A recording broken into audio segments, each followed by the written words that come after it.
ഈ prostate cancer നമ്മൾക്ക് timely diagnose ചെയ്ത് കഴിഞ്ഞാൽ പൂർണ്ണമായും ചികിത്സിച്ച് മാറ്റാവുന്ന ഒരു ക്യാൻസറാണ്. നിർഭാഗ്യവശാൽ പ്രോസ്റ്റേറ്റ് ക്യാൻസറിന് ഏർലി സ്റ്റേജിൽ പലപ്പോഴും ലക്ഷണങ്ങൾ ഒന്നും തന്നെ ഉണ്ടാവാറില്ല.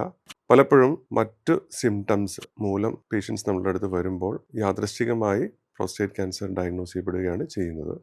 അതല്ലെങ്കിൽ അവർ ഒരു ഹെൽത്ത് ചെക്കപ്പിലൂടെ PSA എന്ന് പറഞ്ഞ ടെസ്റ്റ് ചെയ്യുമ്പോൾ അതിലൊരു എലിവേഷൻ കണ്ടിട്ട് പ്രോസ്റ്റേറ്റ് ക്യാൻസറിൻ്റെ ഡയഗ്നോസിസിലേക്ക് എത്തുവാണ് സാധാരണ രീതിയിൽ നമ്മൾ കാണുന്നത്.